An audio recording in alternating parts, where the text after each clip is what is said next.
পাত্রপক্ষের লোকেরা ফের খলবলিয়ে উঠল। মজিবুর সাহেব আর্তনাদ করে উঠল, চোখ বেয়ে পানি গড়িয়ে পড়ল। হাত জোর করে বাচ্চার বাবার পায়ের নিকটস্থ হতে কেউ তাকে আগলে নেয়, মাথা ঝুঁকতে দিল না। কনে সাজে অপরূপা সুন্দরী নিজের মেয়ে মিনময়ীকে দেখে মজিবুর সাহেব হড়বড়িয়ে উঠে ব্যতিব্যস্ত কণ্ঠে বলে, মারে, তুই এখানে আসলি কেন? বাবা যতক্ষণ আছে ততক্ষণ কোনো চিন্তা নেই। আমি কখনো তোর মাথা নত হতে দেব না। আমি বাইকের ব্যবস্থা করছি এক্ষুনি। আমাদের তো দুটো দোকান, একটা বিক্রি করে দেব।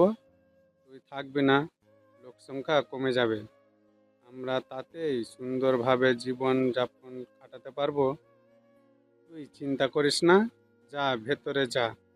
মিনময়ী মৃদু হাসে, বাবার চোখের পানি মুছে দিয়ে বলে, তুমি বাবা হয়ে আমার মাথা যেমন নত করতে দিতে পারো না, আমিও মেয়ে হয়ে তোমার মাথা নত করতে দিতে পারি না। কথাটুকু বলেই মিনময়ী সকলের দিকে তাকায়, হাত জোর করে বলে, ক্ষমা করবেন সকলে, আমার বাবার এত সামর্থ্য নেই যে আমাকে এতগুলো যৌতুক দিয়ে বিবাহ দিতে পারবে। তাই আপনাদের দাবি পূরণ করতে আমরা ব্যর্থ। এই বিয়ে এখানেই বন্ধ ঘোষণা করা হলো। আপনার ছেলের যোগ্য আমি নই, আর না আপনার ছেলে আমার যোগ্য। মিন্নয়, থামো। মজিবুর সাহেব ধমকে উঠে বলে, দেখেছো মেয়ের কি কথার তেজ? ভালো ঘরের মেয়েদের কি এমন কথার তেজ থাকে? তারা তো হয় নম্র ভদ্র, আর এই মেয়ে তো নষ্টা। ব্যবসা করে খদ্দেরের সাথে বনিবনা করতে হয়, তাই তো এত চপলতা। পাত্রের বাবা চেঁচিয়ে বলে, উচিত কথা বললে নষ্টামে হয়ে যায়, তাই না বিআই মশাই? ফের কারো ব্যগ্র কণ্ঠে সকলে উৎসের দিকে তাকালো। পুলিশ পুরো চাকমাপাড়া ঘিরে নিয়েছে। পাত্রপক্ষের সকলের মুখে আতঙ্ক ছড়িয়ে পড়ল। এই 2 টাকার মন্ডি দোকানদারের এত দূর পর্যন্ত ক্ষমতা আছে যে সে পুলিশ ডাকবে? মজিবুর সাহেব হতবম্ব দৃষ্টিতে তাকিয়ে পুলিশদের দেখছে। সকলে নলাকার লম্বাটে অস্ত্রখানা তাক করে রেখেছে এদিকে। এরা কোথা থেকে আসলো? ভিড় ঠেলে সাইফ আশফাক এগিয়ে আসে। পুলিশ কর্মকর্তাদের মাঝে একজনের সাথে হ্যান্ডশেক করে ধন্যবাদ জানালো।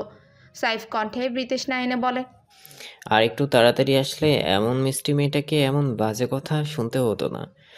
দুঃখিত মিস্টার সাইফ, আপনার কোনো আপনার ফোন পাওয়ার সাথে সাথেই আমরা বেরিয়ে পড়েছি, কিন্তু রাস্তায় জ্যামে পড়েছিল। লোকটা দুঃখ প্রকাশ করে বলল, সমস্যা নেই, এখন এদের একটু একটু প্রাপ্য সম্মান দিন। তার প্রচুর দয়া দেখিয়েছে মেয়েটার উপর। সাইফ হাই তুলে বলল। আশফাক বিরক্ত হয়ে গেল সাইফের ঘুরিয়ে পেঁচিয়ে কথায়। একজন সেনা কর্মকর্তার কথা বলবে স্ট্রেট কাট, তা না। সে গমগমে স্বরে বলে, আপনারা আপনাদের আইন মোতাবেক পদক্ষেপ গ্রহণ করুন, চেষ্টা করবেন উচিত শিক্ষা দেওয়ার। পুলিশ কর্মকর্তা মাথা নেড়ে এগিয়ে গেল। পাত্রপক্ষের লোকেরা এমত অবস্থায় চেঁচিয়ে উঠল সহস্বরে, এসব কি মজিবুর সাহেব? মেয়ের কি বিয়ে দেওয়ার ইচ্ছা নেই নাকি?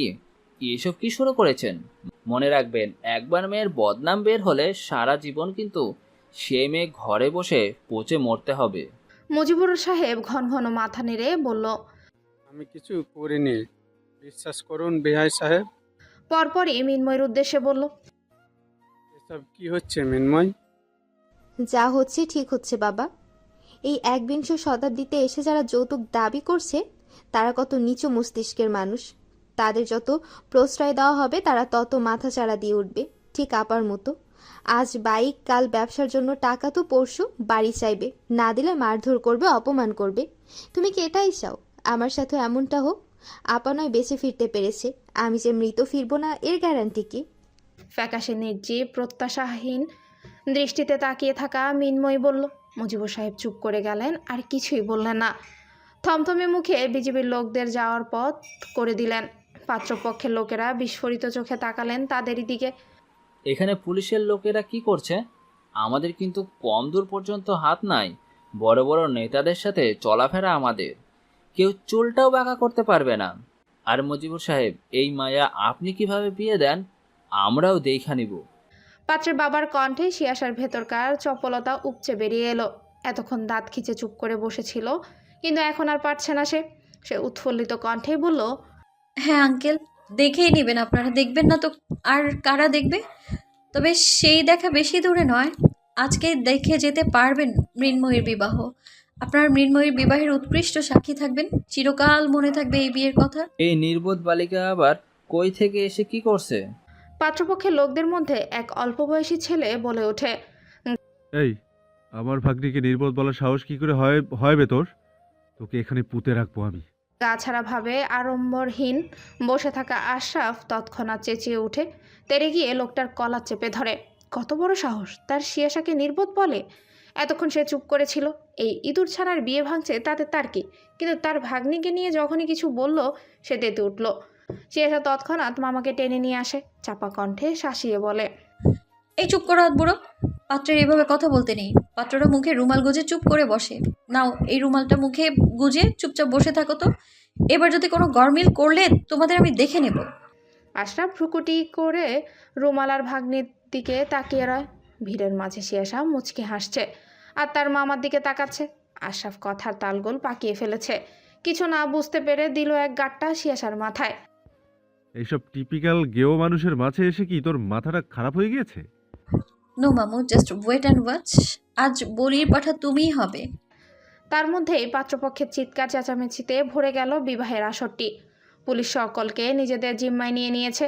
তেরছা কণ্ঠে এক পুলিশ কর্মকর্তা বলল, বেআই মশাই, এবার 14 শিখের ভেতরে গিয়ে ছেলের বিয়ে দিবেন আর মোটা অঙ্কের যৌতুক নেবেন। আর ভাইকে বসার জন্য আপনার পশ্চাদশের গসা মাজা করার দায়িত্ব আমাদের। একদম চকচকে বানিয়ে দেবো, কোনো চিন্তা নেই। আমরা কিন্তু কোনো কিছু বকেয়া রাখি না। খুবই কর্মপরায়ণ আমরা। শিয়াশা হেসে কুটি কুটি। এই মুহূর্তে দর্পণকে ঘটনাগুলো খুলে বলতে পারলে আরও শান্তি লাগতো। ফোনের লক স্ক্রিন অন করে দর্পণের চ্যাট লিস্টে ঢুকে আজ সে সালোয়ার কামিজ পরেছে। বছরে একবার পরা হয় এই ঝামেলার ড্রেসটা। সাজুগুজু করে ছবি পাঠিয়েছে, লোকটা দেখেনি এখনও, ব্যস্ত হয়তো। পুরো বিয়েবাড়ি সুনসান নিরাপত্তায় আচ্ছন্ন। যতই সাহসিকতার পরিচয় দিক না কেন পাত্রপক্ষকে উচিত শিক্ষা দিতে পেরে, তবুও মনের কোনো একটা প্রশ্ন থেকেই যায়, এরপর মেয়েটার কি হবে? একবার বিয়ে ভেঙেছে, বদনাম যদি সারা জীবন বয়ে চলতে হয় মিনময়, তখন তাদের সকলের কল্পনা জল্পনার অবসান ঘটিয়ে সাইফ আন্তরিক কণ্ঠে মিনময়ের বাবার উদ্দেশ্যে বলে, মুজিবুর রহমান, আপনি অনুমতি দিলে আমি একটা প্রস্তাব রাখতাম। মজিবুর সাহেব অপ্রস্তুত বোধ করে সাইফের মিনতির কণ্ঠে। সে তড়িঘড়ি করে সাইফকে বলে, কি করছেন চৌধুরী সাহেব? আপনার যে প্রস্তাব রাখার আপনি নির্দ্বিধায় রাখেন, থেকে অনুমতি নিয়ে আমায় লজ্জিত করবেন না। সাইফ মৃদু হেসে বলে, ও আশরাফ আমার শ্যালক, আমাদের কোম্পানির আরেকজন মালিক, খুব ভালো ছেলে। আপনাদের কাছে আমার অনুরোধ থাকবে, যদি ওকে আপনারা মিনময়ীর যোগ্য মনে করেন, তবে আমরা মিনময়ীকে আমাদের বাড়ির বউ করে নিতে চাই। উপস্থিত সকলে একে অপরের মুখ চাওয়াচাই করে। আশরাফ বিস্ফোরিত নয়নে একবার নিজের ভাগ্নে, আরেকবার দুলাভাইকে দেখছে। সকলে মিলে এত বড় একটা সিদ্ধান্ত নিয়ে ফেলেছে আর তাকে একবার জানালোও না। কি পেয়েছে কি সকলে? তাকে নিয়ে কি চ্যারিটি ফাউন্ডেশন খুলেছে নাকি, যে কারো বিয়ে ভাঙবে আর তার ঘাড়ে ঝুলিয়ে দিবে? সে আর্তনাদ করে উঠল। এই দুলা ভাই, সাইফ চোখ রাঙায় আশরাফের দিকে তাকিয়ে। সে চায় মেয়েটার একটা ভালো ভবিষ্যৎ হোক। এই সুযোগে তারাও মজিবুর সাহেবের কিছু সাহায্যে আসতে পারবে। লোকটা খুব সৎ এবং অমায়িক, কাজ করে খেটে খাবে, তবুও কারো কাছে হাত পাতবে না। শিয়াশা শক্ত করে আশরাফের হাতটা চেপে ধরে, আজ তার মন কামনা পূর্ণ করেই ছাড়বে। মজিবুর সাহেব ইতস্তত বোধ করলো। উপস্থিত সকলেই বেশ অবাক হলো, কেননা সাইফ চৌধুরী বান্দরবানের এক স্বনামধন্য ধনী ব্যক্তি।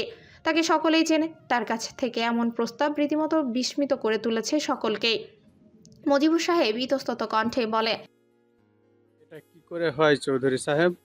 কোথায় আপনি আর কোথায় আমরা? সাইফ প্রসন্ন হলো। তাহলে তাদের অমত নেই। সাইফকে কিছু বলতে না দিয়ে আশফাক আহমেদ এগিয়ে আসে, মিনময়ের বাবার কাঁধে হাত রেখে বলে, অবস্থানের কথা চিন্তা করো না মুজিবুর, আমরা সবাই মানুষ, এটাই আমাদের একমাত্র পরিচয়। তুমি বলো, আমার ছেলেকে তোমার মেয়ের উপযুক্ত মনে হয় কিনা? এর থেকে উপযুক্ত হয়তো আমি আর পাবো না সাহেব। কথাটা শুনতেই শিয়াশা লাফিয়ে আলহামদুলিল্লাহ বলে ওঠে। আশরাফ চুপচাপ সকলকেই দেখে চলেছে। মেন বলির পাঠা সে, অথচ তাকে বাদে সবাই আলোচনায় ব্যস্ত। তার তো কোনো মূল্যই রইল না। অন্ধকার বদ্ধ ঘরটির মাঝ বরাবর একটা টেবিল, তার সামনে একটা বোর্ডে 4 জনের ছবি টাঙানো। দরজা ঠেলে দর্পণ ব্যস্ত গতিতে ঘরটার ভেতরে ঢুকে। ঘরটার ভেতরে সুবেদার, দিলজার, অদ্রিতা সহ আরও অনেক কর্মকর্তা রয়েছে। ঢুকতেই দর্পণের চোখ যায় বোর্ডে টাঙানো একটা ছবির দিকে।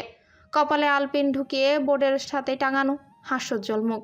ইদানিং যে মুখটা দেখার জন্য সে তৃষ্ণার্ত পীড়িত ছটফট করে, কাজে ফাঁকি দেয়। অযথাই চোখ দুটো এদিক সেদিক ঘুরতে থাকে যদি মেয়েটার দেখা পেয়ে যায়।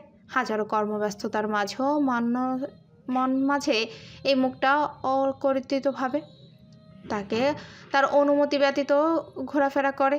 তার পুরোটা দুনিয়া জুড়ে এখন এই মুখের অধিকারিণীর বসবাস। অনাকাঙ্ক্ষিতভাবে এই মুখটিকে এইভাবে এখানে টাঙানো দেখবে সে ভাবেনি। ব্যস্ত গতিতে আলপিনটিকে ছাড়িয়ে ছবিটি নিজের মুঠোয় নিয়ে নেয়। গম্ভীর গলায় বলে, তার এই কেসের সাথে কোনো সম্পর্ক নেই। এই ছবি এখানে কে টাঙিয়েছে? সুবেদার এতক্ষণ খেয়ে ফেলা দৃষ্টিতে দেখছিল ছবির মালিককে। হাতের কাছে পেলে দু একটা ঘা বসিয়ে দিতেও ইচ্ছে করত, তবে এই ইচ্ছে পূরণ হবার নয় যখন জানতে পেরেছে মেয়েটা সাইফ চৌধুরীর মেয়ে। দর্পণের দৃষ্টি আকর্ষণ করে অদ্রিতা কাটকাট কণ্ঠে বলে, যেহেতু সাইফ চৌধুরী আমাদের প্রধান হাতিয়ার, তার মেয়েকে আমাদের উচিত সাসপেক্ট হিসেবে রাখা। নো, সে পুরোটাই অন্য দুনিয়ার মানুষ।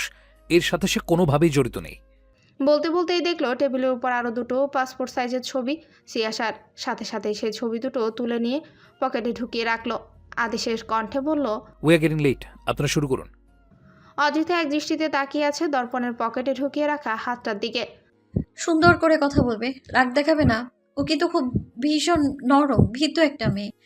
আর এই উপহারটা আপাতত দিবে, কাল সকালে ওর প্রয়োজনীয় সবকিছু আমি জোগাড় করে রাখবো। মুরব্বীদের মতো উপদেশ দিতে দিতে সিয়াসার গহনার বাক্সটা আশরাফের হাতে তুলে দিল। আশরাফ নাকের পাটা ফুলিয়ে আর চোখে তাকিয়ে উপহারটা দিল। সকলে মিলে আজ তাকে জব্দ করেছে ইঁদুর ছানাকে গলায় ঝুলিয়ে দিয়ে। ভাগ্নির কথা এক কথা, তার উপরে সে কোনোদিনও কিছু বলতে পারবে না, এমনকি বলবেও না। বোনের রেখে যাওয়া অমানত সে যত্ন করেই রাখে সবসময়, তাই তো চুপচাপ রাগ গিলে নিচ্ছে। সিয়াসা সেদিকে পাত্তা দিল না, সে ঠেলে আশরাফকে তার রুমে পাঠিয়ে দিল। যাও যাও, রাত 12টা বাজে, নতুন বউকে একা বসিয়ে রাখতে নেই। আশরাফ আর মিনময়ী বিবাহ সম্পন্ন করে বাসায় ফিরতে ফিরতে তাদের রাত 10টা বেজে গেছে। হাতে থাকা অল্প সময়ের মধ্যেই সিয়াসা ড্রাইভারের হাতে ফুলা নিয়ে কোনো রকমে সে আর মিনি বাসর ঘরটা সাজিয়েছে। আশরাফ ক্ষিপ্ত গতিতে নিজের ঘরে ঢুকতেই যায়, তখনই মিনি চমৎকার হেসে তার পথ আটকে দাঁড়ায়। হাতটা বাড়িয়ে দিয়ে বলে, মামা টাকা দেন, বউ নেন। আশরাফ দাঁত কিরমির করে বলে, তোদের বউ তোরা রাখ, আমার চাই না। সিসি, আমরা কি করবো আপনার বউ দিয়া? হামগো লেনা দেনা টাকার সাথে। টাকা দেন, নয়তো মিনির ঘরে বাচ্চা, ঢুকতে তোকে পারবেন যদি না। আর এক সেকেন্ড আমার সামনে দেখেছি, তুই আজ মায়ের খেয়ে কাঁদতে কাঁদতে ঘরে যাবি। পথ ছাড় আমার, গরম লাগছে, মেজাজ খারাপ হচ্ছে। মিনি অন্ধকার মুখে বলে, কইলেই তো হয়, দেবেন না টাকা। কিপটা ধমকা ধমকে কেন করেন? মিনি, তুই যাবি? যাইতাছি যাইতাছি, হুদাই রাখতে হয়, আফারে কইতে হইব। সিয়াসা এখন পর্যন্ত সাজ মোছেনি, সেভাবেই রয়েছে। ফোন বিপ বিপ করতেই দেখে সে সাথে সাথে কানে তুলে।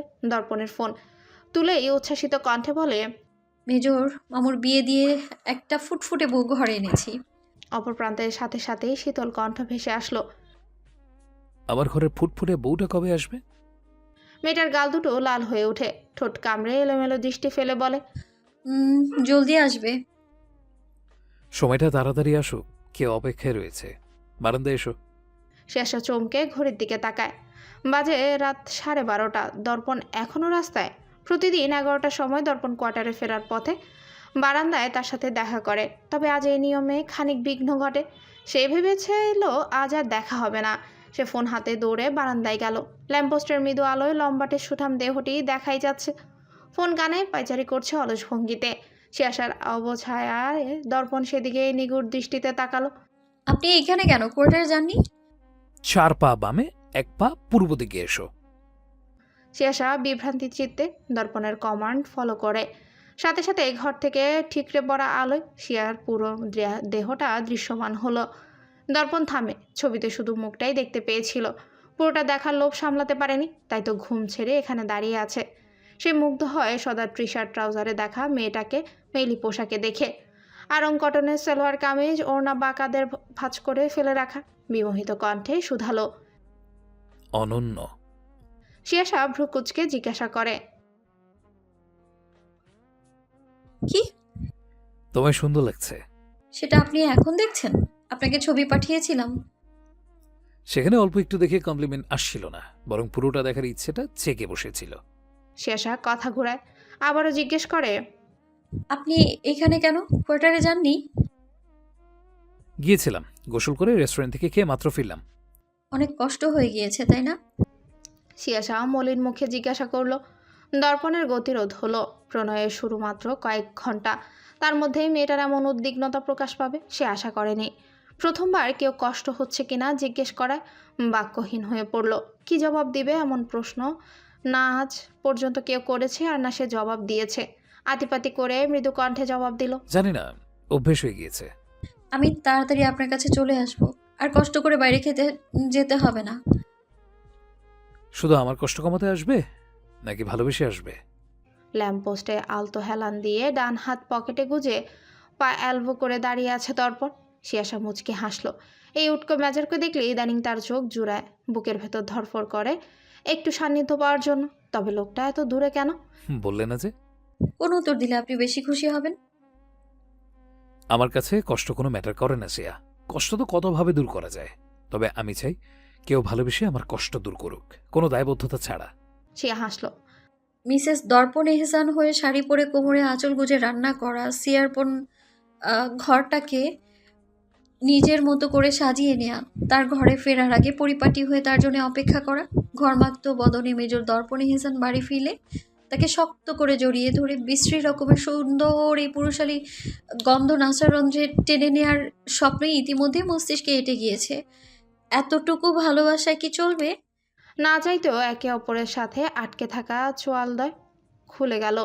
অষ্টপুটে মৃদু হাসি ফুটে উঠল। বারান্দার দিকে আরেকবার দৃষ্টিপাত করে সেনানিবাসের দিকে পা বাড়ালো। ডান হাতে আধ ভেজা চুলে হাত গলাতে গলাতে বলল, দৌড়াবে।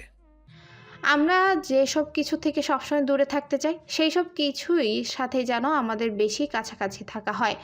কথাটা যেন মিন্ময়ের জন্য একদম যুক্তিসত। সে ভেবেছিল ওই খ্যাচরা লোকের সাথে আর কখনোই তার দেখা হবে না, কিন্তু বিধিবাম এসে এই লোকটার স্ত্রী এখন। তার উপর দুনিয়ার সবচেয়ে বেশি অধিকার রয়েছে আশরাফের। লাল বেনারসি ঘুমটার আড়ালে ভীত সন্ত্রস্ত দেহটি লুকিয়ে আছে। বিছানার একপাশে গুটিসুটি মরে বসে আছে মিন্ময়ী। মণি এখানে বসিয়ে দিয়ে গেছে সেই থেকে এক চুল পরিমাণও নড়েনি ভয়ে, অস্বস্তিতে। বিকট আওয়াজে দরজা খুলতেই সে আরও জড়সড় হয়ে বসে। নিজের ঘরে নিজের বিছানায় অন্য কোনো নারীর বাস, এটা ভাবলে আশরাফের গা জ্বলে ওঠে। সেখানে চোখের সামনে বসে আছে বধূ সাজে ওই নেংটি ইঁদুরছানা। আশ্চর্যজনকভাবে তার রাগ লাগছে না, অদ্ভুত অনুভূতি হচ্ছে মেয়েটা তার স্ত্রী। তার কেমন রিয়েক্ট করা উচিত? আর চোখে জুবুথুবু হয়ে বসে থাকা মেয়েটাকে দেখতে দেখতে সে কাবার থেকে ট্রাউজার টি শার্ট গলায় ঝুলিয়ে সোজা ওয়াশরুমে ঢুকে যায়। বের হয় পাক্কা 10 মিনিট বাদে। মেয়েটা তখনও একইভাবেই বসা। সে বের হতে মিন্ময়ী কেমন কেঁপে উঠল, যেটা আশরাফের চোখে বাঁধে। সিয়াসার দেয়া উপহারটা নিয়ে মেয়েটার নিকট দাঁড়ায়। মেয়ে কি রাগে ফেটে পড়ার মতো কণ্ঠেই বলে, শোনো ইঁদুরছানা, তোমাকে দয়া দেখিয়ে বিয়ে করেছি, এর মানে এই না তুমি আমার ঘাড়ে চড়ে ধেই ধেই করে নাচবে। এইটুকু মেয়ে আবার ঢ্যাং ঢ্যাং করে বিয়ে করতে গিয়েছে, সেই তো ঝুলে বসেছো আমার ঘাড়ে। বিদ্রুপ করে বলল আশরাফ। আর শোনো, আমার থেকে কোনো প্রকার আশা রাখবে না। তুমি তোমার মতো থাকবে, আমি আমার মতো থাকবো। এই কথার নড়চড় হলে দেবো কানের নিচে দুটো। এই নাও, তোমার মনি দিয়েছে, এগুলো এসেই হাতানো শুরু করেছো আমার বোনের গহনা।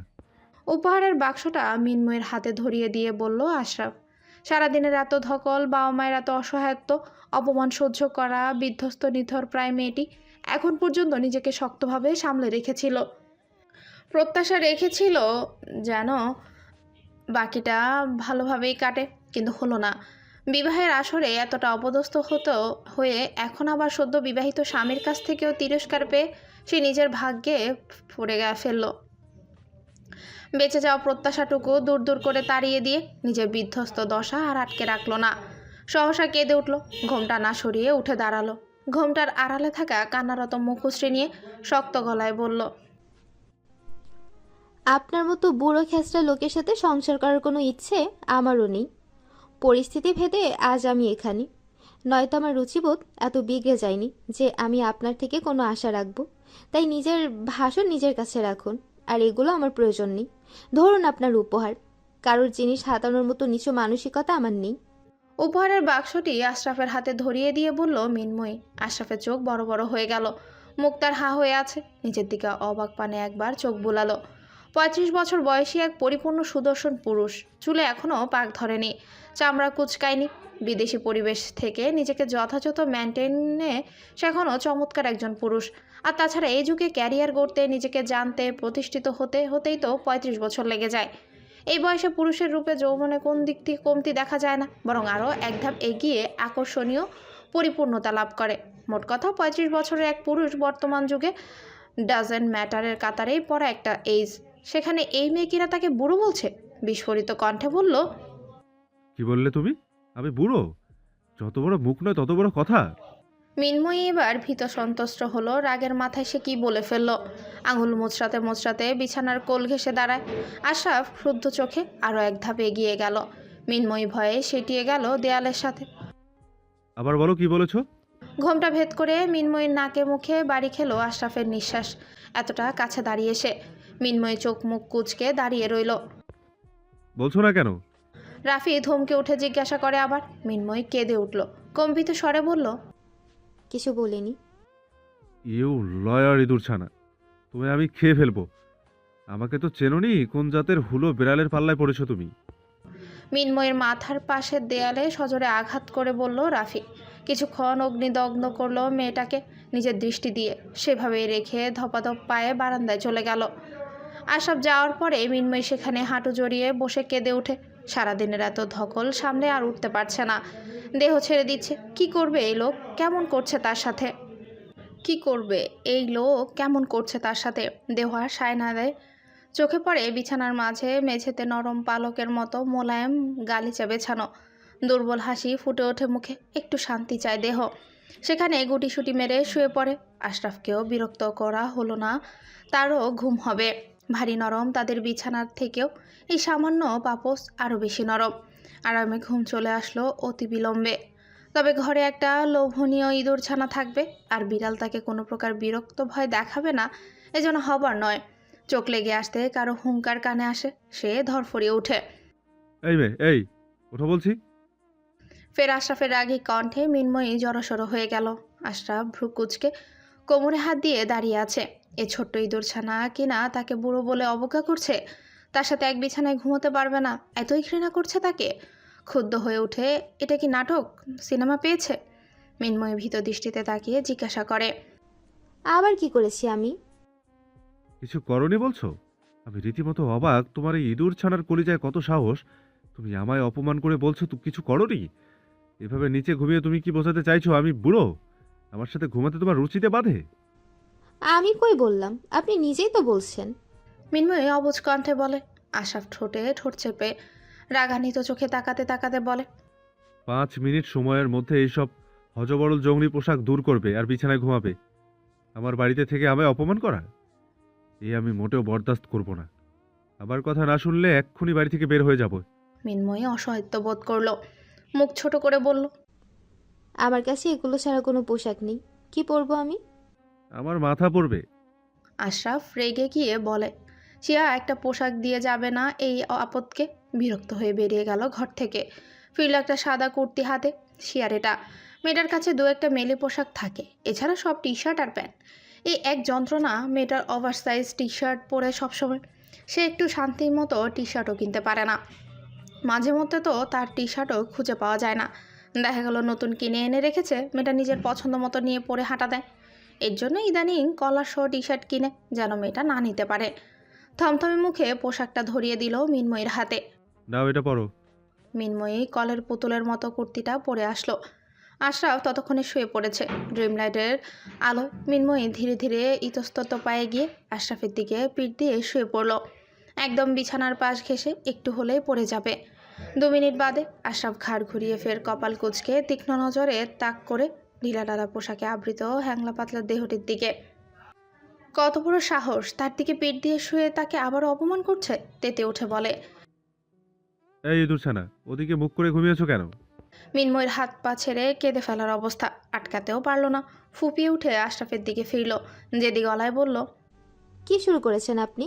আমাকে এতই বিরক্ত লাগলে বিয়ে করেছেন কেন? আর বিছানায় বা ঘুমাতে বলছেন কেন? মনির কাছে দিয়ে আসতেন। আশরাফ তারা মানে ঘাট তারা, সে তারা কণ্ঠে বলল, তুমি ওদিকে মুখ দিয়ে ঘুমিয়ে কি বোঝাতে চাইছো আমি পচা নর্দমা? আমার সাথে ঘুমালে তোমার জাত যাবে? আর অত কিনারায় ঘুমিয়েছো কেন? মিনময়ের কান্নার বেগ বাড়ল। এত পায়ে পায়ে দোষ ধরে জিজ্ঞাসা করলো। আমার ভুল হয়েছে, এখন কি করতে হবে বলুন? আমার দিকে মুখ করে ঘুমাও। মিনময় কাঁদতে কাঁদতে তাই করলো। আশরাফের দিকে মুখ করে ঘুমালো। এদিকে এগিয়ে ঘুমাও। আশরাফের কথা অনুযায়ী মিনময় আরেকটু ঘেঁষে বিছানার মাঝামাঝি চলে যায়। কই, বেশি করে আগাতে পারো না? একটু এগিয়েছো কেন? তাকে ঘৃণা হচ্ছে? ফের আশরাফ খেকিয়ে উঠে বলে। মিনময় আরেকটু এগিয়ে গেল। জড়সড় হয়ে শুয়ে রইল, কেননা নাক ডেকেই যাচ্ছে লোকটার বুকে। এবার ঠিক আছে, কিন্তু ওভাবে জড়সড় হয়ে শুয়ে আছো কেন? আবারও আমায় অপমান করছো তুমি, ইঁদুর ছানা। মিনময়ী ভরকে গিয়ে আশরাফের চোখের দিকে তাকায়। আশরাফও তাকিয়ে চোখ তার কুঁচকে আছে। মেয়েটার কান্নারত মুখ দেখছে। মিনময়ী অধৈর্য হয়ে জিজ্ঞাসা করলো। আর কি করতে হবে? আপনার গায়ের উপর উঠে ঘুমাবো? কেন, ঠেকা পড়েছে আমার? তোমার মতো ইঁদুর ছানাকে আমি গায়ের উপর নিয়ে ঘুমাবো? এভাবে জড়সড় হয়ে ঘুমিয়ে তুমি কি বোঝাতে চাইছো তোমার অস্বস্তি হচ্ছে আমার সাথে ঘুমাতে? এ তো আমাকে অপমান করা হচ্ছে। শরীর ছাড়ো আর জড়িয়ে ধরে ঘুমাবে আমায়, নয়তো একদম বের করে দেবো বাড়ি থেকে। হ্যাঁ হ্যাঁ, সেটাই করে বের করে দিন আমায়। আমিও থাকতে চাই না আপনার মতো লোকের সাথে। মিনময়ীর অধৈর্য কণ্ঠ। কি বললে তুমি? কানের নিচে দুটো খাবে? আশরাফ তেজ দেখিয়ে বলল। মিনময়ী আর কথা বলল না তারা লোকটার সাথে। দু হাতে আলতো করে আশরাফের পেট জড়িয়ে চোখ বুঝল। আশরাফ থমথমে মুখে নিজের ছোট্ট দেহটা বুকের সাথে জড়িয়ে ধরল। অজানা শিহরণে তখনও তিরতির করে কাঁপছে মিনময়ের দেহটি। শ্বাস আটকে চুপ করে চোখ বন্ধ করে শুয়ে আছে সে। জীবনে প্রথম কোনো পুরুষের ছোঁয়ায় এসেছে। 5 মিনিট বাদে আবারও আশরাফের কণ্ঠ ভেসে আসলো, তিমিরে ডোবা রাত্রির নিস্তব্ধতা ভেদ করে। তবে কণ্ঠস্বর একদম মসৃণ নরম। শ্বাস নাও, নয়তো মরে যাবে। এই ইঁদুর ছানাকে মারার দায়িত্ব অধিকার একমাত্র এই হুলো বিড়ালের আছে, আর কারোর নেই। তাই এই ভুল করার চেষ্টাও করবে না, বলে দিলাম। মিনময়ী নড়ে চড়ে উঠল। কোনো মতে নিজেকে ধাতস্থ করে মানিয়ে নেওয়ার চেষ্টা করলো পরিস্থিতির সাথে। এটাই এখন তার জীবন। আর আশরাফ তার একনিষ্ঠ অধিকারভুক্ত স্বামী, যা একটা মেয়ের কাছে সকল কিছুর ঊর্ধ্বে। বেঘরে ঘুমিয়ে থাকা নিশ্চল মস্তিষ্ক হঠাৎ করে কারো পিষ্টনে সচকিত হলো। ঘাড়ে কারো ছোট্ট মাথা আটসাট হয়ে গুজে আছে। দুহাতে শক্ত করে জড়িয়ে বুক চিরে ভেতরে ঢুকে যেতে চাইছে। মস্তিষ্কের নিউরনে তখন ভালো লাগার ছুটে চলেছে দিক বিদিকে। শীতে কাঁপছে মিনময়ের দেহটি। কাত ফিরে শুয়ে আছে আশরাফ, বুকের মাঝে তার ছোট্ট নববধূ। আশরাফ নিভু নিভু চোখে পা বরাবর সামনের দেয়ালের শীর্ষে এসির দিকে তাকায়। 26-এ দেয়া এসির পাওয়ার সে রিমোট হাতড়ে 24-এ করে দিল। হুড়মুড় করে শীতের প্রকোপ আরও বেড়ে যাওয়ায় মেয়েটার দেহ দলা পাকিয়ে যাওয়ার উপক্রম। ঘাড়ে মুখ গুজে দুহাতে শক্ত করে জড়িয়ে ধরে আছে আশরাফের গলা। আশরাফ গলার বাঁধন একটু শিথিল করার চেষ্টা করলো। গলা টিপে মেরে ফেলবে নাকি এ মেয়ে? দুটো দেহ মিলেমিশে একাকার হয়ে আছে। চুল পরিমাণ ফাঁকা খুঁজে পাওয়া মুশকিল। ঘুম জড়ানো চোখে মৃদু হেসে হাত বাড়িয়ে মাথার পাশ থেকে একটা কাঁথা নিয়ে নিজের গায়ের উপর মেলে দিল আশরাফ। নিজেও মেয়েলি নরম ঘাড়ে মুখ গুজে চোখ বন্ধ করলো। বিবাহিত জীবনের প্রথম রাতটাই এত মধুর হয় জানলে আরও 5 বছর আগে বিয়ে করতো। শুধুই এতদিন সে আর বকুনি খেলো। সকাল 8টা। মেরুন রঙের একটা সুতির শাড়ি পরে মিনময়ী গুটিসুটি পায়ে খাবার ঘরে ঢুকলো। হাতে কানে গলায় জলজল করছে কিছু সোনার গহনা। এগুলো সকালে শিয়াসা আপাতত দিয়েছে পড়তে। তবে তার মায়ের যেগুলো তার বাবা যত্ন করে রেখেছে এখনও। আজ সারাদিন শপিং করবে, বিকেল 4টায় চেম্বার। তাই তার আগে শপিং শেষ করবে। শুক্রবার আশরাফ আর মিনময়ীর রিসেপশনে অনুষ্ঠান করা হবে। বিশাল আয়োজন, হাতে 1 সপ্তাহ রয়েছে। এরই মধ্যে প্রয়োজনীয় সব কিছু যোগান দিতে হবে। মিনময়ী কিছুটা অবাক হলো রান্নাঘরের দিকে তাকিয়ে। শিয়াসা রুটি বেলছে, আশফাক আহমেদ রুটি ভাজছে, মিনে থালাবাটি ধুয়ে ধুয়ে রাখছে। সাইফ আর আশরাফ ডাইনিং টেবিলে বসে আলু গাজর কুচি কুচি করছে। সকলে কি সুন্দর হাতে হাতে কাজ করছে, মন ভরে গেল মিনময়ীর এমন দৃশ্য দেখে। আশরাফ দুটো গাজর কাটলে একটা খেয়ে ফেলছে।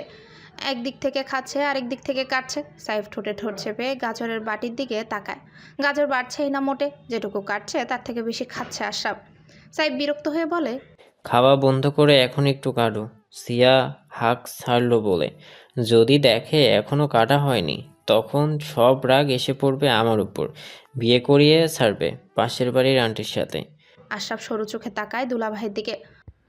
তো তুমি কি চাও পাশের বাড়ির আন্টির মেয়ের সাথে বিয়ে দেবে তোমায়? আমার মতো ইয়াং হ্যান্ডসাম ড্যাশিং পার্সনের সাথে তো সেরকম কিছু সুইট করে। মুখে লাজুক ভাব এনে বলে সাইফ। চরিত্রহীন লম্পট নির্লজ্জ ছেলে কথাকার, এই জন্যই বুঝি ছাদ থেকে বারবার নিচে উকি মারো ও উকি চুকি মারো, হ্যাঁ? আশফাক আহমেদ রাগী কণ্ঠে বলতে বলতে সাইফের সামনে চেয়ারে বসে।